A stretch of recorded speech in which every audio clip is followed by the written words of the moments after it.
नाजरीन, हाजिर है खबरनाक के एक नए एपिसोड के साथ। और आज जो मेहमान हमारे साथ मौजूद हैं वो एक मारूफ सहाफी, well known writer Suhail Waraich साहब। और उनके साथ जो साहब बैठे हैं, दिल तो नहीं चाह रहा उनका इंट्रोडक्शन कराने का, मगर आए हैं डमी म्यूजियम से और कहते हैं कि वो भी सुहेल वड़ाइच हैं। Welcome to the show sir. वो तो ठीक है, मेरी बाहर क्या टुंडे हो गए हैं सारे। किस कदर अफसोस की बात है, यानी कि जो असली सुहेल वड़ाइच बैठा है जी जी, उसको प्रोटोकॉल नहीं, और जो डमी म्यूजियम से आए हुए हैं जो कभी परवेज मुशर्रफ बन जाते हैं तो कभी आसिफ जरदारी जी जी, और आज वो सुहेल वड़ाइच बने, उनके लिए तालियां बजा रहे हैं। जी जी, लेकिन ये मेरा ज़र्फ है कि मैं वड़ाइच साहब को असली कंसीडर करता हूँ। जी जी, चले आप कंसीडर कर लें। सर, आपने सुनी ली होगी ब्रेकिंग न्यूज के पीपल्स पार्टी ने अनाउंस कर दिया है कि सिंध असेंबली के लिए नया वजीर आला लाया जाए। आप क्या कहते हैं इस बारे में? देखिए, बड़े अरसे से आसिफ अली जरदारी साहब की ख्वाहिश थी कि वो एक नौजवान सीएम लाएं और सैयद मुराद अली शाह साहब का नाम आ रहा था। सर, सोशल मीडिया भी उन्हीं का नाम ले रहा है। अच्छा, लेकिन प्रॉब्लम ये आता है कि जब भी मुख्तलिफ ग्रुप्स को मिलके चलाना पड़ता है जी जी, तो फिर कायम अली शाह एक कंसेंसस कैंडिडेट बन जाते हैं। 2 दफा पहले भी इस तरह की मूव हो चुकी है जी। कई लोगों ने एतराज किया और फिर जरदारी साहब से मेरी जब लास्ट मुलाकात हुई तो उसमें भी उन्होंने कहा कि देखें जी, वो डिलीवर करता है। अच्छा। पिछले इलेक्शन में उसने हमें तारीख की सबसे ज्यादा सीटें लेके दी हैं सैयद कायम अली शाह ने, हालांकि बड़ी क्रिटिसिज्म होती है। और अब जो है बिलावल भुट्टो जरदारी, खासकर उनको ये तनकीद का सामना है कि आप जब तक गवर्नेंस सिंध की ठीक नहीं करेंगे आप आजाद कश्मीर का इलेक्शन नहीं जीत सकते, आप पंजाब में पजीराई हासिल नहीं कर सकते। अच्छा, कहीं इस तब्दीली की वजह रेंजर्स के साथ मामलात में गड़बड़ तो नहीं? ठीक, वो तो गड़बड़ तो चल रही है, लेकिन उसमें कोई कायम अली शाह ने भी कंसीड नहीं किया पीपल्स पार्टी की तरफ से। अच्छा। और शायद जो अगला भी चीफ मिनिस्टर वो नॉमिनेट करेंगे वो भी कंसीड नहीं करेगा। वो तो जाहिर है वो अपने वफादार को बनाएंगे। लेकिन एक बात यहाँ पर ये जो आपने अभी कही जी जी, कि एक नौजवान वो चीफ मिनिस्टर को लाना चाहते हैं जरदारी साहब, तो कायम अली शाह भी एक नौजवान चीफ मिनिस्टर ही है। लोग आप हासिल इसमें ही कौन सी बात है? क्या मतलब है भाई? नौजवानी नौजवान देखिए, कायम अली शाह ने बड़ी खिदमत की है, किन्ने साल तो असम्बली च सुते रहे ने। कादी खिदमत की आवाम दी पिन्नियां मालते रहे ने। नाले तू बहुती गल ना कर, टाई इंज लाई पढ़ी लिखी बकरी हुंदी। बहुत अच्छे तेरे वर्गे पिंडा च नाई हुंदे, साल च एक देग पकाउंदे भी खराब कर दिंदे। अच्छा जी, अच्छा, कुछ कह रहे इस गल दी हैरानगी होरी, पढ़ी लिखी बकरी की आप कहेगी व्हाट्स योर नेम है। देखिए कायम अली शाह, अंदाजा तू आप ला, तू इत्थे मैंगो चूपन बैठा है। और सलीम ने भी सूट पाया, लगता किरला पैक किया है। माशाअल्लाह। छो कायम अली साहब ते फोकस करो, की बनेगा? अजे बेचारे दी उम्र की सी? नहीं सही कहता जी, अजे की उम्र सी, बड़ी उम्र है माशा। नाले भाई नो असल जद बैठे ने तुसी फोटो स्टेट कापी हो और ओ कापी हो जिते लोग सिर्फ पकौड़े ला के खांदे ने। देखें, बात कायम अली शाह की हो रही थी, 150-200 साल को इतनी बड़ी उम्र नहीं होती। जी जी बिल्कुल, आपके लिए तो वाकई नहीं है, आप खुद काफी 2-3 हजार साल पुराने हैं। देखें, आप वड़ाइच साहब को ऐसे नहीं कह सकते। मैं आपको कह रही हूँ, आप डमी म्यूजियम से आए तो हैं। मैं क्या माइकल जैक्सन हूँ? मैं कौन? मैं सुहेल भाई, नहीं, ये असली हैं। अच्छा जी। और मैं, मेरा ख्याल है डमी म्यूजियम से। बस आप तो कम से कम उनकी हौसला अफजाई ना करें। ऐसा मुंह बना सबको ये रोज, मैं तो आपके शो में कभी कभी आता हूँ, ये अक्सर सुहेल वड़ाइच बन के बैठे होते हैं। तो ये असली हुए ना? तो असली तो आप ही हैं। ये तो बसां दे पीछे ना इन्हां दा लिखिया हुंदा बड़ा। अच्छा, मैं जरा आयशा एक बात करना चाहता हूँ। हर कोई वक्त के बहाव के साथ बहता है जी। कायम अली शाह साहब का हर वक्त मजाक उड़ता है, उन पे बात की जाती है जी। लेकिन 70s से लेके अब तक वो एक मुखलिस कारकुन है, कोई शक। उनके ऊपर करप्शन का कोई दाग नहीं है, बेशक। उनकी आप उम्र पे मजाक उड़ा सकते हैं, आप उन पे 100 बातें कर सकते हैं जी, बिल्कुल। लेकिन ऐसे दौर में इस तरह की ऑनेस्टी का होना और करप्शन के जो दरिया चल रहे हैं जी, उनके सामने एक छोटी मोटी रुकावट भी होना, मैं समझता हूँ कायम अली शाह को खराजे तहसीन पेश करना। और वो हमें इजाजत देते हैं तो हम सर ये सब कुछ करते हैं। वो सच्चा इंसान है क्योंकि उसने करप्शन की नहीं, को काम कीता हो तो करप्शन होवे ना। नहीं खैर ऐसी भी बात नहीं, लेकिन ਸੱਚਾ ਇਨਸਾਨ ਜਿਹੜਾ ਨਾ ਉਹਦੇ ਚਿਹਰੇ ਤੇ ਨੂਰ ਹੁੰਦਾ ਹੈ, ਜਿਹੜਾ ਝੂਠ ਬੋਲਦਾ ਉਹਦੀ ਬੂਥੀ ਚਮਚੇ ਵਰਗੀ ਹੋ ਜਾਂਦੀ ਹੈ। और जो झूठ बोलते हैं वो चेहरे भी बदलता है कुछ कुछ। देखिए बात दरअसल ये है, अब बात चली पड़ी है तो ख्वातीन और हज़रात इधर तो बात करनी बेकार है। सुहेल वड़ाइच के साथ जब मेरी पहली मुलाकात हुई, चलें जी, तो मारूफ टीवी एंकर और chief of editor staff Suhail Waraich से मिलने जब हम उनके घर गए, हमने घंटी बजाई तो पड़ोस से एक पड़ोसी ने आकर कहा कि वड़ाइच साहब अपने मामलात में मुदाखलत बिल्कुल बर्दाश्त नहीं करते। अच्छा, इसलिए बराए मेहरबानी आप डिस्टर्ब ना करें और दीवार टाप के अंदर चले जाएं। हमने दीवार टापी तो देखा वड़ाइच साहब अखबारों का एक ढेर लगाए, अखबार हाथ में लिए अपनी गाड़ी का शीशा चमकाने में मसरूफ। जर्नलिस्ट है क्या बात कर रहे हैं? जब वो मसरूफ कर रहे हैं तो आप डिस्टर्ब क्यों? अब वो गाड़ी का शीशा चमका रहे थे और उन्होंने हमें पर्ल ऑफ विजडम दिए और बताया जो चमक अखबार का शीशा गाड़ी अखबार का टुकड़ा गाड़ी के शीशे पे ला सकता है वो कोई नहीं, इसीलिए कहते हैं अखबार रोशनी बखेरता है। जी बिल्कुल। इसके फौरन बाद हमें लेकर नाश्ते के लिए वो अंदर गए और एक बड़ी सी डाइनिंग टेबल, हम दोनों ने उसके नीचे बैठ के नाश्ता किया। उत्ते क्यों नहीं बैठे, तिड़की सी? क्योंकि वड़ाइच साहब को डर था कहीं मेहमान ना आ जाएं। इसलिए हमने वहां खाना खाया और ये मुल्की अमूर पर बड़े परेशान थे। अच्छा। इन्होंने बताया कि अब तो मैं पैसे भी अपनी जुराबों में रखता हूं। तो हमने कहा वड़ाइच साहब जब आप खेड़ी पहनते होंगे तो तब तो आप पैसे फिर रखते ही नहीं होंगे। कहने लगे नहीं नहीं, तब भी पैसे मैं जुराबों में ही रखता हूं और जुराबें अपनी जेब में रखता हूं। वो ऐसा कुछ कह ही नहीं सकते। इसके बाद वो आगे गए और नहाने का इरादा किया। ये लंबी कोई कहानी है तो सानू बिस्तरा दे दो, दोवें भरा लंबे। मेरा ख्याल है आप दोनों बिस्तरा ले और यहाँ से तो कितनी पुठी गल कर रहे जी, उन्होंने अपनी गड्डी साफ की थी, अपनी गड्डी है ना साफ की थी, तू किसे नहीं साफ करके कह रहे भाई थे मैंने भी ला दें। अभी मेरा अपनी बात जल्दी मुकम्मल करें। मेरा वाकया तो बाकी है, उस्तानी ना बनो, क्या हो गया तुम्हें? तो वड़ाइच साहब फिर वहां से आगे नहाने के लिए अपने करीबी एक हमाम में गए क्योंकि घर का इनका पानी बंद था। गलती से डोंकी पंप में कुत्ता फंस गया था।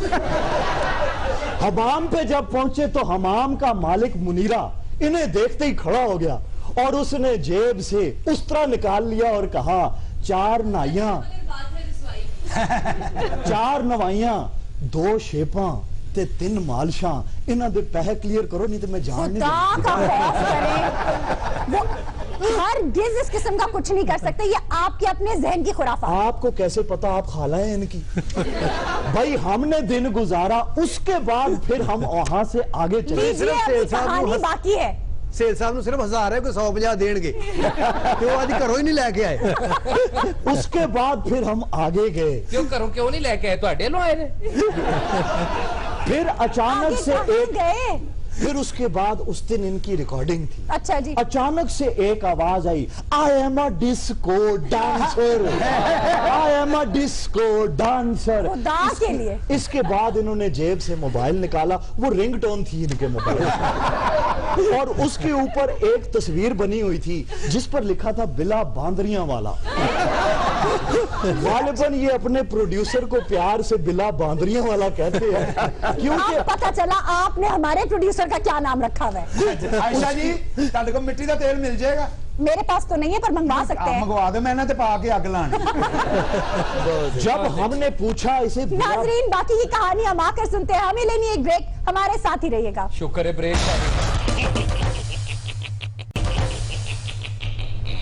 वेलकम बैक नाजरीन। लीजिए आपने सुन ही लिया होगा, सीएम सिंध के लिए टॉप ऑफ द लिस्ट है सैयद मुराद अली शाह जो कायम अली शाह साहब के बेटे हैं। जी नहीं, सैयद अब्दुल्ला शाह साहब के बेटे हैं, यानी जो इनके वालिद भी वजीर आला थे। जी जी। और ये खुद भी बाहर पढ़ते रहे हैं और अब अगर ये भी वजीर आला बन जाते हैं तो फिर वजीर आला इब्ने वजीर आला जी अगला भी बन गया तो समझो वजीर आला की ट्रेल पे गई। चले एक ही बात है, वो भी शाह थे ये भी शाह है। अच्छा जी, आजाद कश्मीर में मियां साहब की क्लीन स्वीप को कैसे देखते हैं और 7 अगस्त पे उसके क्या असरात पड़ने वाले हैं? देखिए, मेरा ये ख्याल था कि नून लीग जीत तो जाएगी जी, लेकिन जिस हिसाब से जीती जी, ये मेरा ख्याल है कि इसका क्रेडिट उनकी इलेक्शन कैंपेन को भी दिया जा सकता है, उनके कैंडिडेट्स को भी दिया जा सकता है, को भी दिया जा सकता है। और जिस तरह इसका मतलब यह है कि उनके जो राइवल्स हैं, ना उनकी कैंपेन अच्छी थी, ना उनके नारे अच्छे थे, ना मैनिफेस्टो अच्छा था, तो इसलिए शायद उन्होंने क्लीन स्वीप किया एक तरह से, बिल्कुल, जो कि किसी के वहमो गुमान में भी नहीं था कि इतनी सीटें जीतेंगे। और बड़ाई साहब वो मुतालबा भी गलत करते हैं। देखें ना, अब धरने का मुतालबा ऐसे है जैसे एक स्टूडेंट है जो 90% मार्क्स लेता है और वो टॉप करता है, जबकि दूसरे स्टूडेंट्स 20-20 नंबर लेकर फेल हो जाते हैं, तो उनके नंबर इकट्ठे करके क्या वो धरना दे सकते हैं टॉपर के खिलाफ? अच्छा, लेकिन लतीफ खोसा साहब तो कहते हैं कि नून लीग धांधली एक्सपर्ट है। नहीं, देखें, वो तो एक सियासी बातें हैं ना कि पीपल्स पार्टी क्या समझती है, पीटीआई क्या समझती है। हमने तो जो रिजल्ट आया है उसकी बुनियाद पे बात करनी है, और वो अदालतों में जाके कॉन्टेस्ट करेंगे, जाहिर है कि धांधली हुई है या नहीं हुई है। और अगर अदालतें कहती हैं कि धांधली हुई है तो धांधली हुई है। हम लोग तो यहाँ बैठे लाहौर में इसके जज या इसका फैसला नहीं सुना सकते। लेकिन मैं ये समझता हूँ कि लतीफ खोसा, ओ यार छड़ यार, उठ भाई, 2 चावा लै गया ओ बड़ाई साहब आए ने की सोचणगे? नहीं, 2 चावा लेके आवा की तुसी खून दे के आए हो? अच्छा, तुम देखो कितनी मत वजी, और खून देने तो बाद चाह नहीं पीवी दी है, जूस पी छੱਡ ਦਿਓ खून किन्ने नु कह रहे हो? ਉਹਨੂੰ ਤੇ ਸਿਰਿੰਜ ਲਾਓ, खून ਦੀ ਜੇ ਹਵਾ ਆਣ ਲੱਗ ਪੈਂਦੀ। और माशाल्लाह ਪੈਂਟ ਕੋਟ ਇੰਜ ਪਾਇਆ ਲੱਗਦਾ ਇਥੋਪੀਆ ਦਾ ਐਂਕਰ ਹੈ, ਨਹੀਂ ਜਿਹੜਾ ਸਿਰਫ ਮਰੇ ਬੰਦਿਆਂ ਦੀ ਖਬਰਾਂ ਦਿੰਦਾ ਹੈ। ਤੇ ਜ਼ਿਆਦਤੀ ਸਲੀਮ ਸਾਹਿਬ ਦੀ ਤੁਹਾਨੂੰ ਕਹਿਣਾ ਨਹੀਂ ਚਾਹੀਦਾ, ਆਖਰ ਉਹ ਵੀ ਗੈਸਟ ਨੇ ਕਿ 2 ਚਾਵਾਂ ਲੈ ਕੇ ਆ। ਹਾਂਜੀ, ਛੇਤੀ ਆਈ ਯਾਰ, ਬੈਠੇ ਹਲੇ ਤੱਕ। यार बाकी गल पता की ये कि नून लीग ने स्वीप किया ऐसा, आए हाय हाय, जितया साडा शेर है, बाकी हेर फेर है। वो देखो देखो कौन आया, शेर आया, शेर, देखो देखो कौन आया, शेर आया, चलो शेर आ गया आपका, चलो बच्चों ऑटो ले गया, शेर आया। देखें, आप जो मर्जी मजाक करें, लेकिन आजाद कश्मीर में जिस तरीके से मियां साहब गरजे हैं और जिस तरह से उन्होंने कैंपेन की है, मैं समझता हूं सिर्फ उन्होंने ये नहीं किया, बाकी कसर कोई नहीं छोड़ी उन्होंने। वो आपने जो कर दिया। अच्छा, ऑपोजिशन बैकफुट पर चली गई है, चौधरी सरवर नाराज हो गए, तहरीक इंसाफ के अपने नुमाइंदे अपनी पार्टी के खिलाफ सर जोड़ के बैठे हैं। चौधरी सरवर तो मदरा कुलचा ही दिखाई देते हैं हमेशा, उसकी तरह फूले हुए रहते हैं। ऊपर से रही सही कसर जहांगीर तरीन ने पूरी कर दी। उन्हें कहते हैं जी आप नाराज लोगों को मना कर लाएं, ये तो ऐसे है जैसे दूध दी राखी वास्ते बिले नु बिठा दे। मैं सवाल पूरा कर लूं? आप करें सवाल। कैसे देगी तहरीक इंसाफ धरना? मेरी नजर में जी, हमेशा किसी मुल्क में जहां गवर्नमेंट का स्ट्रांग होना जरूरी है, जी, वहां अपोजिशन का भी स्ट्रांग होना जरूरी है। बिल्कुल। अगर अपोजिशन कमजोर हो जाए तो गवर्नमेंट की वर्किंग भी अच्छी नहीं रहती, बिल्कुल। और अगर गवर्नमेंट कमजोर हो जाए तो रियासत कमजोर हो जाती है। Good governance and good opposition go hand in hand. तो इसलिए मेरा ख्याल है कि हमें ये भी खुश नहीं होना चाहिए कि अपोजिशन नीचे चली जाए। अपोजिशन को एक कंपीटिंग फोर्स रहना चाहिए ताकि गवर्नमेंट के ऊपर दबाव रहे कि वो अच्छा काम करे। ये मेरा ख्याल है कि बेहतर पाकिस्तान के लिए। और इतनी खूबसूरत बात वड़ाइद साहब ने जो इनका एक दिन जियो के साथ जब कब्रिस्तान में आपने किया था, इन्होंने इतनी, ये कौन सा एक दिन जियो के साथ? 18 नंबर कब्र खड़कांदे रहे ने, तुसी बाहर ही नहीं निकले। इनसे पूछें इन्होंने किया था या नहीं किया था ना, मुझे याद चले आप ये तो मान गए कि मैं वड़ाइद साहब।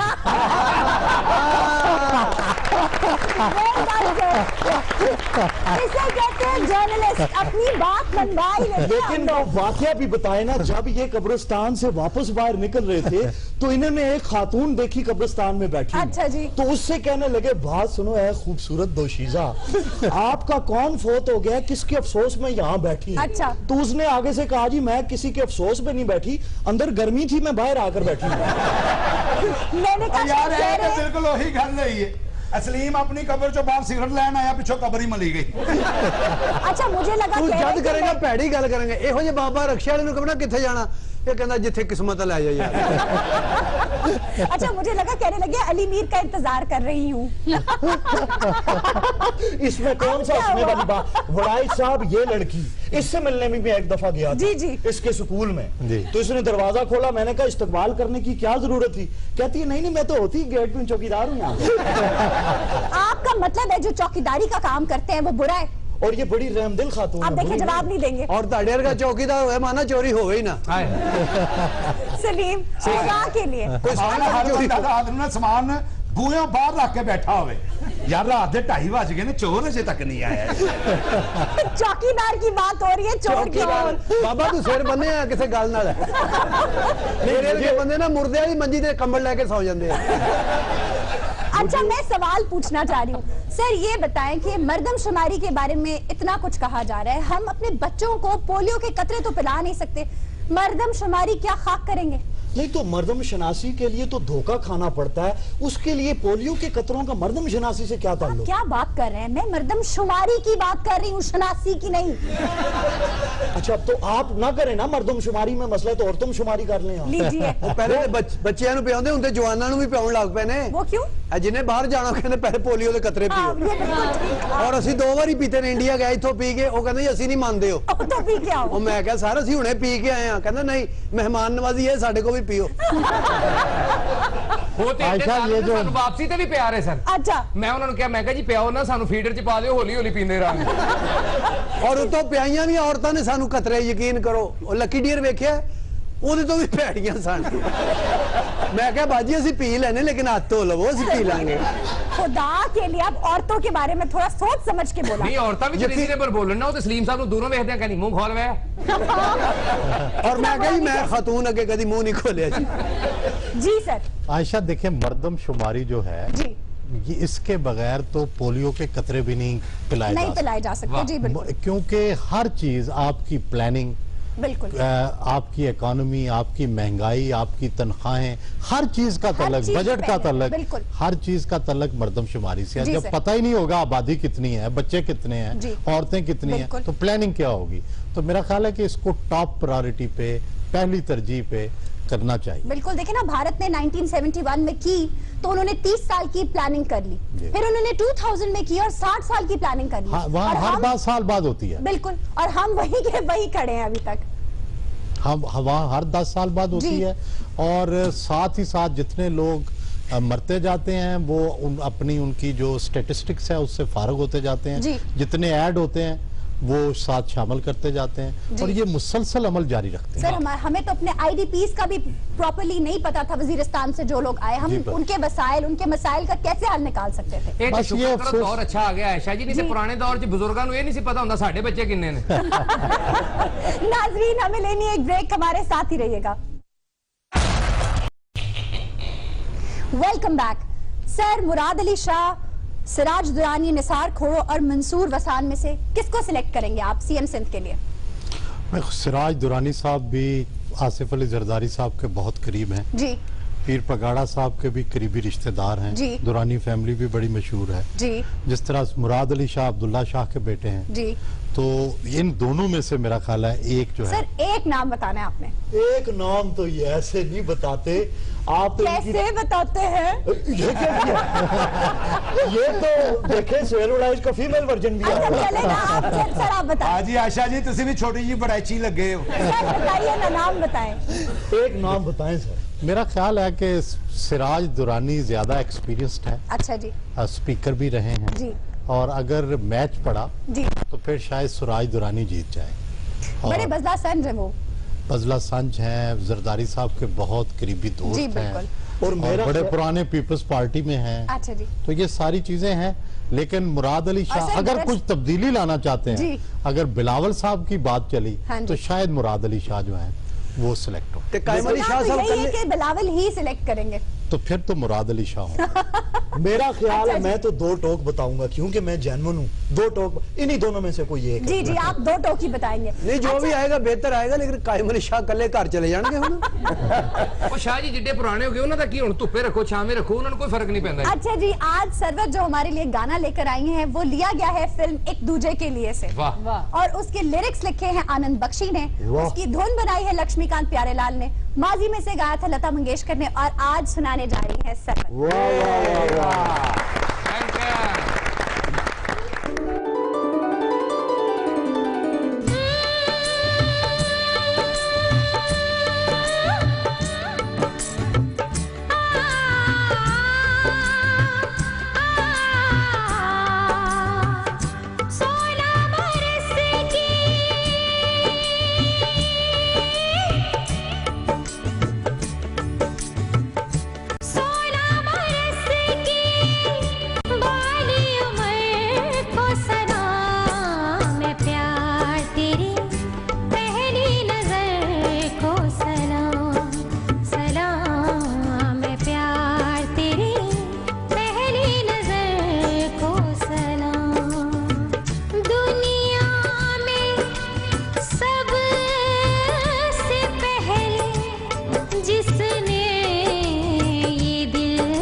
जवान होकर बदनाम हम हुए, जिसमें जवान होकर बदनाम हम हुए। उस शहर, उस गली, उस घर को सलाम, जिसने हमें मिलाया, जिसने जुदा किया। उस वक्त, उस घड़ी, उस डगर को सलाम। मैं प्यार तेरी पहली नजर को सलाम, सलाम। मैं प्यार तेरी पहली नजर को सलाम।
हमें लेनी है एक ब्रेक, हमारे साथ ही रहिएगा।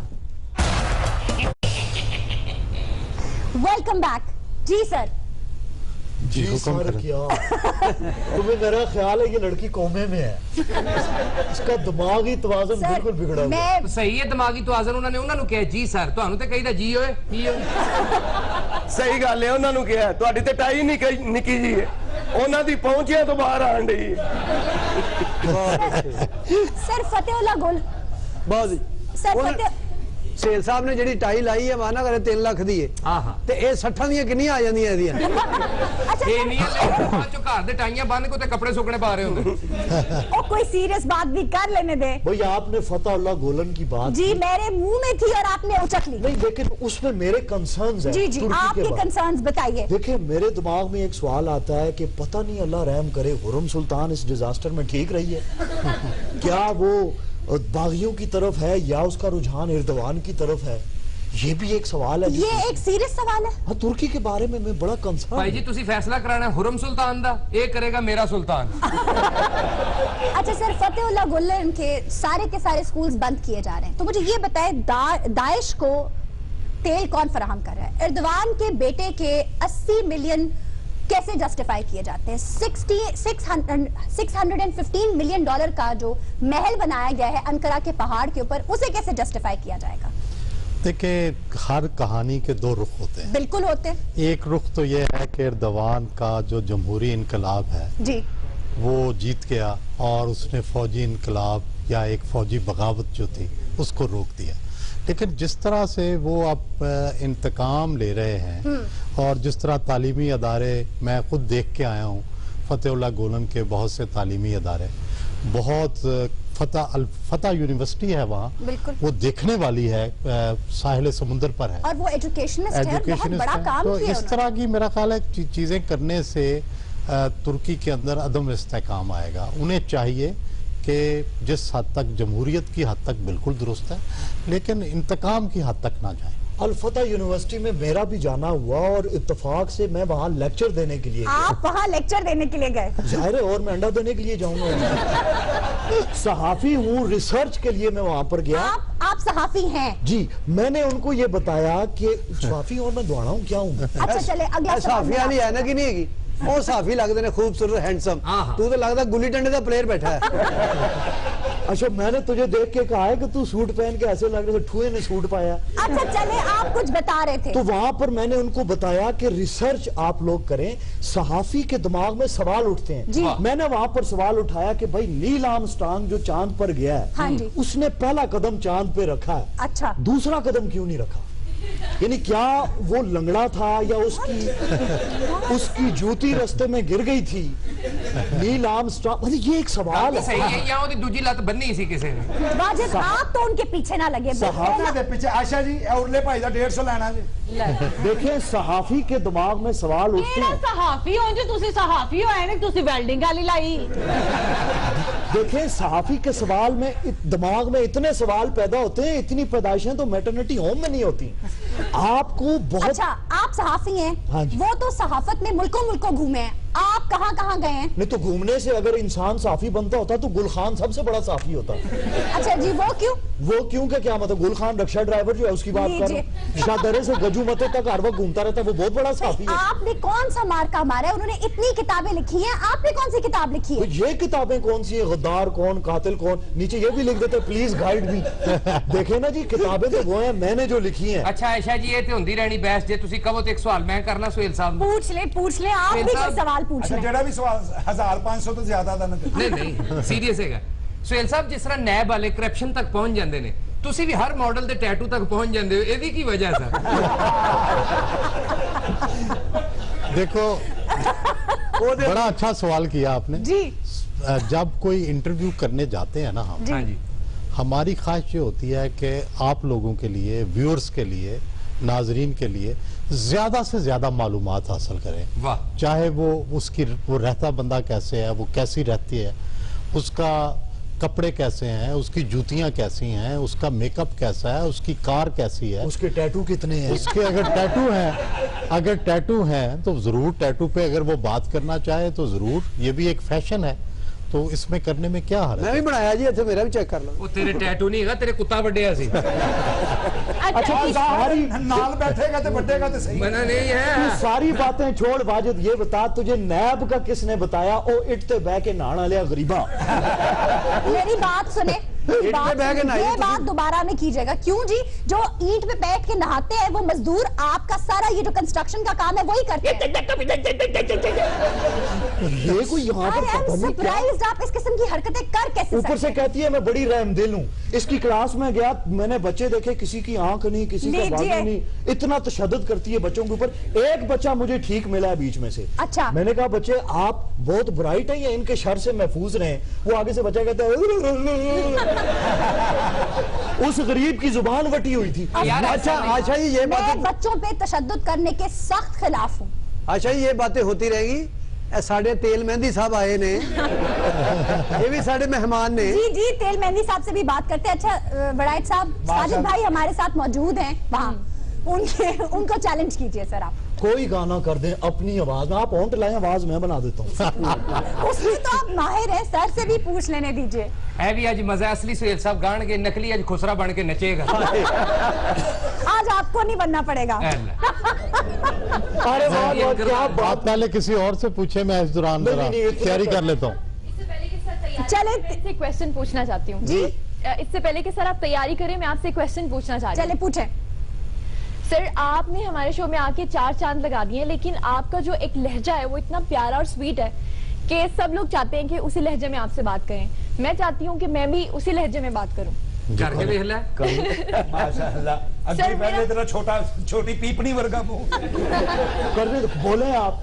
मेरा क्वेश्चन आपसे आपके स्टाइल में कुछ यूं है, लाल जुराबें, सफेद शर्ट और लाल टाई, इससे तो जाहिर होता है कि आप बहुत शौकीन मिजाज हैं।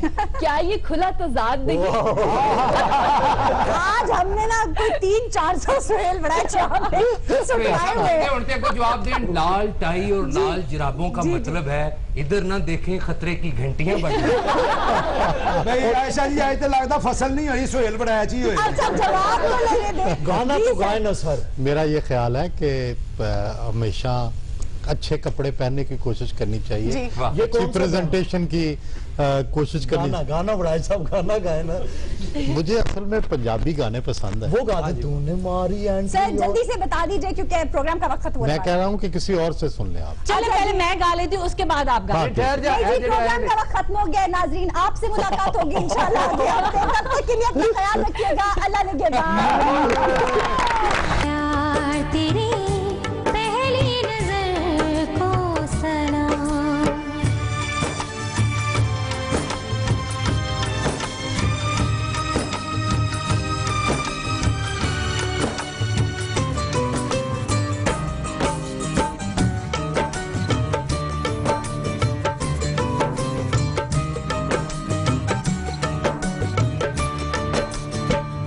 मिलते रहे यहाँ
अभी हमें लेनी है एक ब्रेक, हमारे साथ ही रहिएगा। Welcome back. जी सर। जी सर, क्या तुम्हें मेरा ख्याल है ये लड़की कोमे में है, इसका दिमागी तवाज़ुन बिल्कुल बिगड़ा हुआ है। सही है दिमागी तवाज़ुन, उन्होंने कहा जी सर, ਤੁਹਾਨੂੰ ਤੇ ਕਹੀਦਾ ਜੀ ਓਏ ਕੀ ਓਏ। ਸਹੀ ਗੱਲ ਹੈ, ਉਹਨਾਂ ਨੂੰ ਕਿਹਾ ਤੁਹਾਡੀ ਤੇ ਟਾਈ ਨਿੱਕੀ ਜੀ ਹੈ, ਉਹਨਾਂ ਦੀ ਪਹੁੰਚਿਆ ਤੋਂ ਬਾਹਰ ਆਣ ਡਈ ਹੈ।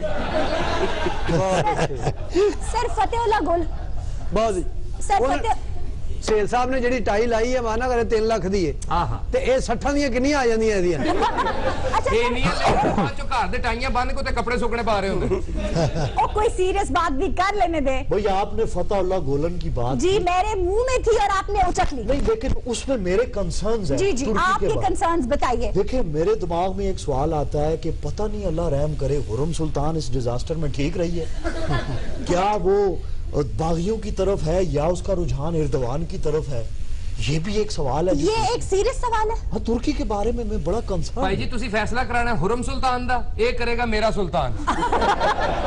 अच्छा सर, फतेहुल्लाह गुलन के सारे स्कूल्स बंद किए जा रहे हैं, तो मुझे ये बताए दाइश को तेल कौन फराहम कर रहा है? एर्दोगान के बेटे के 80 मिलियन कैसे जस्टिफाई किए जाते हैं? 615 मिलियन डॉलर का जो महल बनाया गया है अंकारा के पहाड़ के ऊपर, उसे कैसे जस्टिफाई किया जाएगा? देखिए हर कहानी के दो रुख होते हैं। बिल्कुल होते हैं।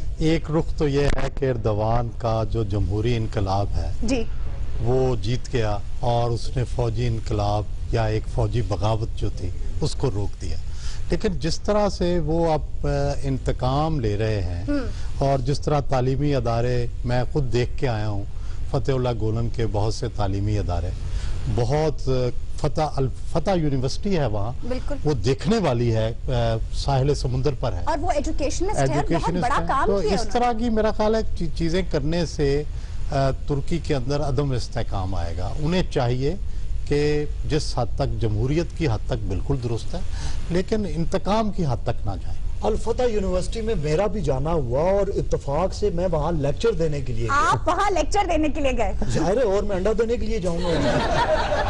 सहाफी हूँ, रिसर्च के लिए मैं वहाँ पर गया। आप सहाफी हैं? जी, मैंने उनको ये बताया कि सहाफी और मैं दौड़ा हूँ क्या हूँ। अच्छा चले अगला सहाफी वाली है ना कि नहीं है ਉਹ ਸਾਫੀ ਲੱਗਦੇ ਨੇ खूबसूरत हैंडसम, तू तो लगता गुल्ली डंडे का प्लेयर बैठा है। अच्छा मैंने तुझे देख के कहा है कि तू सूट पहन के ऐसे लग रहे थे ठुए ने सूट पाया। अच्छा चले आप कुछ बता रहे थे। तो वहां पर मैंने उनको बताया कि रिसर्च आप लोग करें, सहाफी के दिमाग में सवाल उठते हैं। मैंने वहां पर सवाल उठाया कि भाई नील आर्मस्ट्रांग जो चांद पर गया है उसने पहला कदम चांद पे रखा है, अच्छा दूसरा कदम क्यों नहीं रखा? यानी क्या वो लंगड़ा था या उसकी जूती रास्ते में गिर गई थी? नील आर्मस्ट्रांग, मतलब ये एक सवाल है। सही है, या उसकी दूसरी लत बन्नी सी किसी ने। आपकी प्लानिंग, बिल्कुल आपकी इकोनॉमी, आपकी महंगाई, आपकी तनख्वाहें, हर चीज का तल्लक, बजट का तल्लक, हर चीज का तल्लक मर्दमशुमारी से है। जब पता ही नहीं होगा आबादी कितनी है, बच्चे कितने हैं, औरतें कितनी हैं, तो प्लानिंग क्या होगी? तो मेरा ख्याल है कि इसको टॉप प्रायोरिटी पे, पहली तरजीह पे करना चाहिए। बिल्कुल, देखिए ना भारत ने 1971 में की तो उन्होंने 30 साल की प्लानिंग कर ली, फिर उन्होंने 2000 में की और 60 साल की प्लानिंग कर ली। वहाँ हर 10 साल बाद होती है। बिल्कुल, और हम वही के वही खड़े हैं अभी तक।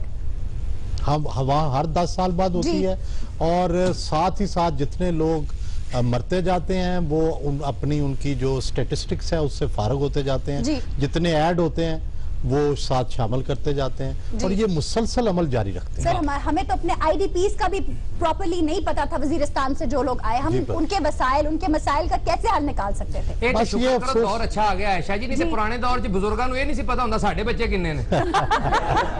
नाजरीन हमें लेनी है एक ब्रेक, हमारे साथ ही रहिएगा। Welcome back. Sir Murad Ali Shah, Siraj Durrani, Nisar खोड़ो और मंसूर वसान में से किसको सिलेक्ट करेंगे आप सीएम सिंध के लिए? मैं सिराज दुरानी साहब भी आसिफ अली जरदारी साहब के बहुत करीब हैं जी, पीर पगाड़ा साहब के भी करीबी रिश्तेदार हैं जी। दुरानी फैमिली भी बड़ी मशहूर है जी। जिस तरह मुराद अली शाह अब्दुल्ला शाह के बेटे हैं जी। तो इन दोनों में से मेरा ख्याल है एक जो है। सर एक नाम बताना है आपने। एक नाम तो ये ऐसे नहीं बताते आप तो कैसे बताते हैं? ये तो देखे सोहेल वड़ाइच का फीमेल वर्जन भी अच्छा चलेगा, आप सर आप बताएं। हाँ जी आशा जी तुसी भी छोटी जी बड़ाची लगे हो। सर बताइए ना, नाम बताएं। एक नाम बताएं सर। मेरा ख्याल है कि सिराज दुरानी ज्यादा एक्सपीरियंस्ड है। अच्छा जी। स्पीकर भी रहे हैं जी। और अगर मैच पड़ा जी तो फिर शायद सिराज दुरानी जीत जाए। बड़े बजला संज है वो। बजला संज हैं, जरदारी साहब के बहुत करीबी जी, दोस्त हैं और बड़े पुराने पीपल्स पार्टी में हैं। अच्छा जी। तो ये सारी चीजें हैं, लेकिन मुराद अली शाह अगर कुछ तब्दीली लाना चाहते हैं, अगर बिलावल साहब की बात चली तो शायद मुराद अली शाह जो है वो सिलेक्ट हो। कायम अली शाह साहब यही है कि बिलावल ही सिलेक्ट करेंगे तो फिर तो मुराद अली शाह हो। मेरा ख्याल है मैं तो दो टोक बताऊंगा क्योंकि मैं जेन्युइन हूँ। दो टोक इन्हीं दोनों में से कोई एक। जी जी आप दो टोक ही बताएंगे। नहीं जो भी आएगा बेहतर आएगा, लेकिन कायम अली शाह कल्ले घर चले जाएंगे ਹੁਣ। ਉਹ शाह जी जिड्डे पुराने हो गए ਉਹਨਾਂ ਦਾ ਕੀ ਹੁਣ ਧੁੱਪੇ ਰੱਖੋ ਛਾਵੇਂ ਰੱਖੋ ਉਹਨਾਂ ਨੂੰ ਕੋਈ फर्क नहीं पैंदा। अच्छा जी आज सरवत जो हमारे लिए गाना लेकर आई हैं वो लिया गया है फिल्म एक दूजे के लिए से। वाह। और उसके लिरिक्स लिखे हैं आनंद बख्शी ने, उसकी धुन बनाई है लक्ष्मीकांत प्यारेलाल ने, माजी में से गाया था लता मंगेशकर ने और आज सुनाने जा रही है सरवत।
जवान होकर बदनाम हम हुए, जिसमें जवान होकर बदनाम हम हुए।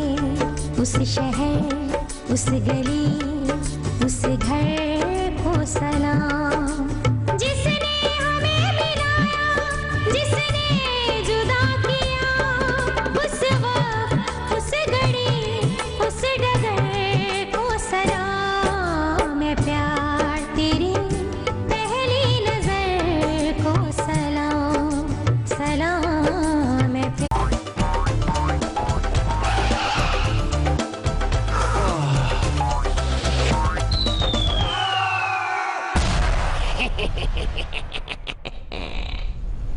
अस्सलाम वालेकुम नाजरीन, हाजिर है खबरनाक के एक नए एपिसोड के साथ। और आज जो मेहमान हमारे साथ मौजूद हैं वो एक मारूफ सहाफी और well known writer Suhail Waraich साहब,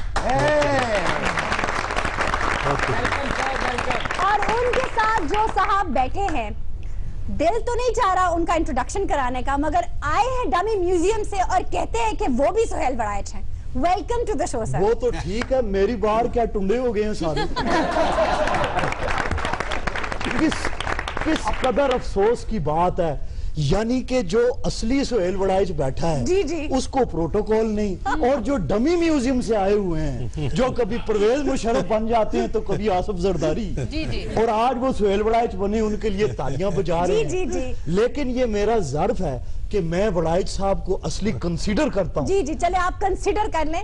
सर आपने सुनी ली होगी ब्रेकिंग न्यूज के पीपल्स पार्टी ने अनाउंस कर दिया है कि सिंध असेंबली के लिए नया वजीर आला लाया जाए। आप क्या कहते हैं इस बारे में? देखिए, बड़े अरसे से आसिफ अली जरदारी साहब की ख्वाहिश थी कि वो एक नौजवान सीएम लाएं और सैयद मुराद अली शाह साहब का नाम आ रहा था। सर सोशल मीडिया भी उन्हीं का नाम ले रहा है। अच्छा, लेकिन प्रॉब्लम ये आता है कि जब भी मुख्तलिफ ग्रुप्स को मिलके चलाना पड़ता है जी जी। तो फिर कायम अली शाह एक कंसेंसस कैंडिडेट बन जाते हैं। 2 दफा पहले भी इस तरह की मूव हो चुकी है जी। कई लोगों ने एतराज किया, और फिर जरदारी साहब से मेरी जब लास्ट मुलाकात हुई तो उसमें भी उन्होंने कहा कि देखें जी, वो डिलीवर करता है। अच्छा। पिछले इलेक्शन में उसने हमें तारीख की सबसे ज्यादा सीटें लेके दी हैं सैयद कायम अली शाह ने, हालांकि बड़ी क्रिटिसिज्म होती है। और अब जो है बिलावल भुट्टो जरदारी, खासकर उनको ये तनकीद का सामना है कि आप जब तक गवर्नेंस सिंध की ठीक नहीं करेंगे आप आजाद कश्मीर का इलेक्शन नहीं जीत सकते, आप पंजाब में पजीराई हासिल नहीं कर सकते। अच्छा, कहीं इस तब्दीली की वजह रेंजर्स के साथ मामलात में गड़बड़ तो नहीं? नहीं, वो तो गड़बड़ तो चल रही है, लेकिन उसमें कोई कायम अली शाह ने भी कंसीड नहीं किया पीपल्स पार्टी की तरफ से। अच्छा। और शायद जो अगला भी चीफ मिनिस्टर वो नॉमिनेट करेंगे वो भी कंसीड नहीं करेगा। वो तो जाहिर है वो अपने वफादार को बनाएंगे। लेकिन एक बात यहाँ पर ये जो आपने अभी कही जी जी। कि एक नौजवान वो चीफ मिनिस्टर को लाना चाहते हैं जरदारी साहब, तो कायम अली शाह भी एक नौजवान चीफ मिनिस्टर ही है। वो आप हासिल इसमें ही कौन सी बात है? क्या मतलब है भाई? नौजवानी नौजवान देखिए, कायम अली शाह ने बड़ी खिदमत की थी, किन्ने साल तो असम्बली च सुते रहे ने। देखिए कादी खिदमत की थी, आवाम दी पिन्नियां मालते रहे ने।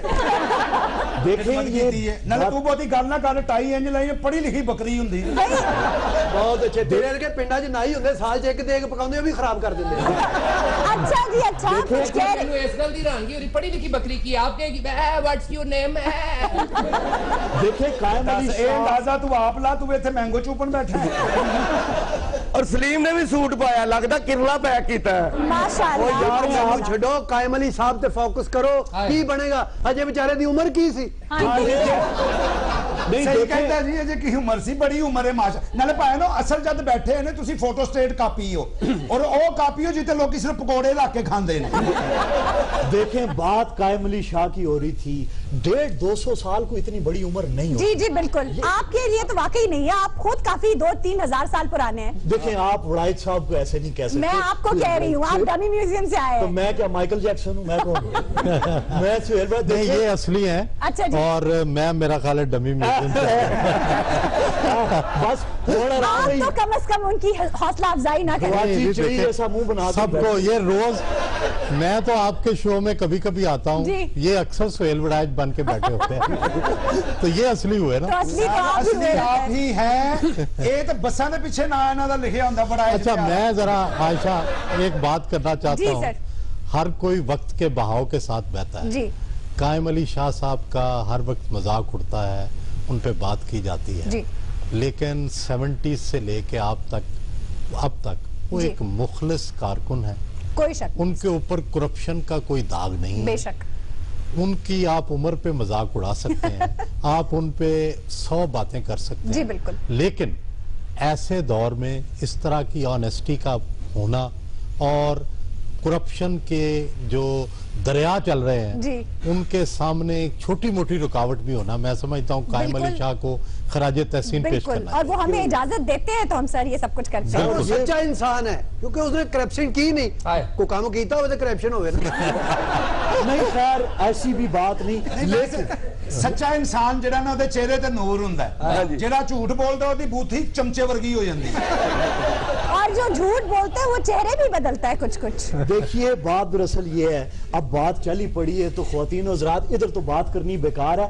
सुहेल बड़ाइच के साथ जब मेरी पहली मुलाकात हुई, चलें जी, तो मारूफ टीवी एंकर और chief of editor staff Suhail बड़ाइच से मिलने जब हम उनके घर गए कि धांधली हुई है या नहीं हुई है। और अगर अदालतें कहती हैं कि धांधली हुई है तो धांधली हुई है। हम लोग तो यहाँ बैठे लाहौर में इसके जज या इसका फैसला नहीं सुना सकते। लेकिन मैं ये समझता हूँ कि लतीफ खोसा वो यार छड़ यार उठ पाई दो चावा लै गया ਉਹ ਬੜਾਈ ਸਾਹਿਬ ਆਏ ਨੇ ਕੀ ਸੋਚਣਗੇ नहीं दो चावा लैके आवा कि तुसी खून दे के आए हो। अच्छा तुसी देखो कितनी मत वजी और खून देने तो बाद चाह नहीं पीवी दी है जूस पी छड़ दे खून किने नु कह रहे हो तो सिरिंज लाओ खून दी बजाय हवान लग पैंदी और माशाल्लाह पेंट कोट इंज पाया लगदा थोपिया दा एंकर है नहीं जेड़ा सिर्फ मरे बंदियां दी खबरां दिंदा है। ज़्यादती सलीम साहब दी ਤੁਹਾਨੂੰ ਕਹਿਣਾ ਨਹੀਂ ਚਾਹੀਦਾ ਆਖਰ ਉਹ ਵੀ ਗੈਸਟ ਨੇ ਕਿ ਦੋ ਚਾਵਾਂ ਲੈ ਕੇ ਆ ਹਾਂਜੀ ਛੇਤੀ ਆਈ ਯਾਰ ਬੈਠੇ ਆਂਦੇ ਤੱਕ यार बाकी गल पता की ये कि नून लीग ने स्वीप किया ऐसा आए हाय हाय जितया साडा शेर है बाकी हेर फेर है वो देखो देखो कौन आया शेर आया शेर देखो देखो कौन आया शेर चलो शेर आ गया आपका शेर। चलो बच्चियों आटा ले गया शेर आया।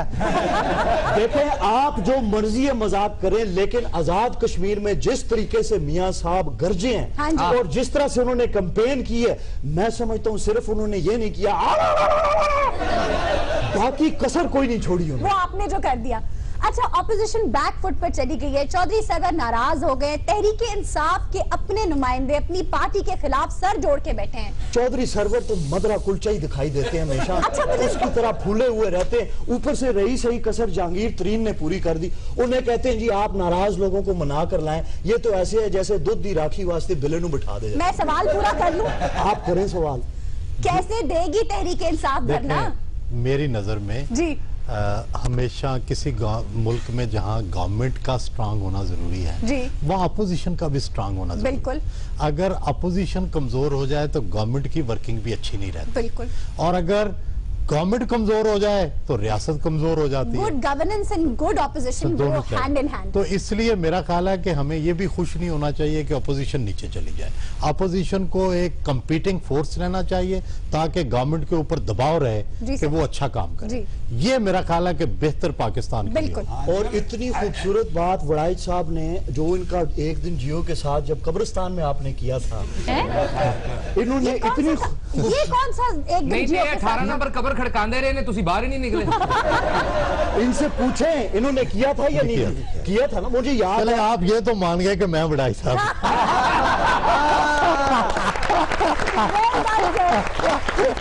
इसे कहते हैं जर्नलिस्ट, अपनी बात मनवाई लेते हैं। लेकिन वो वाकया भी बताए ना, जब ये कब्रिस्तान से वापस बाहर निकल रहे थे तो इन्होंने एक खातून देखी कब्रिस्तान में बैठी। अच्छा जी। तो उससे कहने लगे बात सुनो है खूबसूरत दोशीजा, आपका कौन फोत हो गया, किसके अफसोस में यहाँ बैठी। अच्छा। तो उसने आगे से कहा जी मैं किसी के अफसोस में नहीं बैठी, अंदर गर्मी थी मैं बाहर आकर बैठी। मैंने कहा यार बिल्कुल वही गल रही है। असलीम अपनी कब्र चो बाहर सिगरेट लैन आया, पिछो कब्र ही मली गई। अच्छा, मुझे लगा तू जद करेगा भैड़ी गल करेंगे। एहो जे बाबा रक्षा वाले कहना किथे जाना, ये कहना जिथे किस्मत लै जाए यार। अच्छा, मुझे लगा कहने लगे अली मीर का इंतजार कर रही हूँ। इसमें कौन सा हंसने वाली बात। वड़ाइच साहब ये लड़की, इससे मिलने में भी एक दफा गया था जी। इसके स्कूल में। तो इसने दरवाजा खोला, मैंने कहा इस्तकबाल करने की क्या जरूरत थी, कहती है नहीं मैं तो होती गेट में चौकीदार हूँ। आपका मतलब है जो चौकीदारी का काम करते हैं वो बुरा है? और ये बड़ी रहमदिल खातून है। आप देखिए जवाब नहीं देंगे। और ताडेर का चौकीदार हुए माना चोरी हो गई ना। सलीम के लिए समान बूहे बाहर रख के बैठा हुए, यार रात के 2:30 बज गए ने, चोर अजे तक नहीं आया। चौकीदार की बात हो रही है, चोर की बाबा तू सिर बंने आ किसी गल नाल। मेरे के बंदे ना मुर्दे वाली मंजी ते कंबल लेके सौ जाते हैं। अच्छा, मैं सवाल पूछना चाह रही हूँ सर, ये बताएं कि मर्दमशुमारी के बारे में इतना कुछ कहा जा रहा है, हम अपने बच्चों को पोलियो के कतरे तो पिला नहीं सकते, मर्दमशुमारी क्या खाक करेंगे? नहीं तो मर्दम शनासी के लिए तो धोखा खाना पड़ता है, उसके लिए पोलियो के कतरों का मर्दम शनासी से क्या ताल्लुक? क्या बात कर रहे हैं? मैं मर्दम शुमारी की बात कर रही हूँ, शनासी की नहीं। अच्छा तो आप ना करें ना मर्दम शुमारी में मसला है तो औरतम शुमारी कर लें आप। लीजिए। पहले बच्चियां ਨੂੰ ਪਿਆਉਂਦੇ ਹੁੰਦੇ, ਜਵਾਨਾਂ ਨੂੰ ਵੀ ਪਿਆਉਣ ਲੱਗ ਪਏ ਨੇ। वो क्यों? ਜਿਹਨੇ ਬਾਹਰ ਜਾਣਾ ਕਹਿੰਦੇ ਪਹਿਲੇ ਪੋਲੀਓ ਦੇ ਕਤਰੇ ਪੀਓ।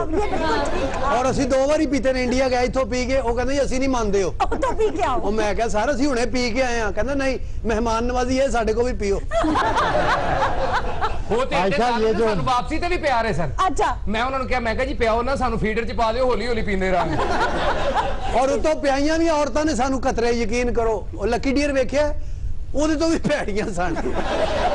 मैं क्या बाजी ਅਸੀਂ पी लेने, लेकिन हाथ तो लवो, ਅਸੀਂ पी लेंगे। खुदा के लिए आप औरतों के बारे में थोड़ा सोच समझ के बोला। नहीं औरतां भी रीजनेबल बोलन ना, ਉਹ तस्लीम साहब ਨੂੰ ਦੂਰੋਂ ਵੇਖਦੇ ਆ, ਕਹਿੰਦੀ ਮੂੰਹ ਖੋਲ ਵੇ। और मैं कही मैं खातून अगे कभी मुंह नहीं खोलिया जी। जी सर। आयशा देखिए, मर्दम शुमारी जो है जी, ये इसके बगैर तो पोलियो के कतरे भी नहीं पिलाए जा सकते। जी बिल्कुल, क्योंकि हर चीज हमने घंटी बजाई तो पड़ोस से एक पड़ोसी ने आकर कहा कि वड़ाइज साहब अपने मामलात में मुदाखलत बिल्कुल बर्दाश्त नहीं करते। अच्छा, इसलिए बराए मेहरबानी आप डिस्टर्ब ना करें और दीवार टाप के अंदर चले जाएं। हमने दीवार टापी तो देखा वड़ाइज साहब अखबारों का एक ढेर लगाए, अखबार हाथ में लिए अपनी गाड़ी का शीशा चमकाने में मसरूफ जर्नलिस्ट है क्या? बात कर रहा है? जब वो मसरूफ कर रहे हैं तो आप डिस्टर्ब क्यों? अब वो गाड़ी का शीशा चमका रहे थे और उन्होंने हमें पर्ल ऑफ विजडम दिए और बताया जो चमक अखबार का शीशा गाड़ी, अखबार का टुकड़ा गाड़ी के शीशे पे ला सकता है वो कोई नहीं, इसीलिए कहते हैं अखबार रोशनी बखेरता है। जी बिल्कुल। इसके फौरन बाद हमें लेकर नाश्ते के लिए वो अंदर गए और एक बड़ी सी डाइनिंग टेबल, हम दोनों ने उसके नीचे बैठ के नाश्ता किया। उत्ते क्यों नहीं बैठे, तिड़की सी? क्योंकि वड़ाइज साहब को डर था कहीं मेहमान ना आ जाएं, इसलिए हमने वहां खाना खाया और ये मुल्की अमूर पर बड़े परेशान थे। अच्छा। इन्होंने बताया कि अब तो मैं पैसे भी अपनी जुराबों में रखता हूं। तो हमने कहा वड़ाइज साहब जब आप खेड़ी पहनते होंगे तो तब तो आप पैसे फिर रखते ही नहीं होंगे। कहने लगे नहीं नहीं, तब भी पैसे मैं जुराबों में ही रखता हूं और जुराबें अपनी जेब में रखता हूं। वो ऐसा कुछ कह ही नहीं सकते। इसके बाद वो आगे गए और नहाने का इरादा किया। ये लंबी कोई कहानी है तो सानू बिस्तरा दे दो, दोवें भरा लंबे। मेरा ख्याल है आप दोनों बिस्तरा ले और यहाँ से तो कितनी पुठी गल कर रहे जी, उन्होंने अपनी गड्डी साफ की थी, अपनी गड्डी है ना साफ की थी, तू किसे नहीं साफ करके कह रहे भाई थे मैंने भी ला दी। अभी मेरा अपनी बात जल्दी मुकम्मल करें। मेरा वाकया तो बाकी है, उस्तानी ना बनो, क्या हो गया तुम्हें? तो वड़ाइज साहब फिर वहां से आगे नहाने के लिए अपने करीबी एक हमाम में गए क्योंकि घर का उनका पानी बंद था। गलती से डोंकी पंप में कुत्ता फंस गया था। हमाम पे जब पहुंचे तो हमाम का मालिक मुनीरा इन्हें देखते ही खड़ा हो गया और उसने जेब से उस्तरा निकाल लिया और कहा 4 नाइयां 4 नवाइयां 2 शेपा 3 मालशा, इन्हों दे पैसे क्लियर करो नहीं तो मैं जान नहीं हर गिज इस किस्म का कुछ नहीं कर सकते, ये आपके अपने जहन की खुराफात। आपको कैसे पता? आप खाला है इनकी। भाई हमने दिन गुजारा, उसके बाद फिर हम वहां से आगे चले। कहानी बाकी है। सेल साहब ਨੂੰ सिर्फ 1000 है, कोई 150 देंगे तो आज घरों ही नहीं लेके आए। उसके बाद फिर हम आगे गए। क्यों घरों क्यों नहीं लेके आए? ਤੁਹਾਡੇ लो आए थे। फिर अचानक से एक गए।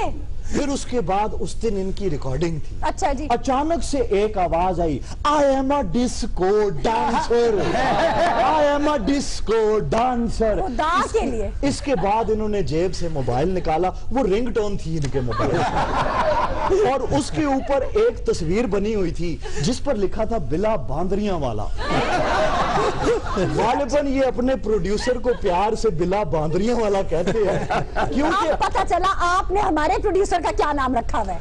आयशा जी ਤੁਹਾਡੇ ਕੋਲ ਮਿੱਟੀ ਦਾ ਤੇਲ ਮਿਲ ਜਾਏਗਾ? मेरे पास तो नहीं है पर मंगवा सकते हैं। मंगवा दो, मैंने तो पा के अग लानी। जब हमने पूछा इसे नाजरीन बाकी की कहानी हम आकर सुनते हैं, हमें लेनी एक ब्रेक, हमारे साथ ही रहिएगा। शुक्र है ब्रेक।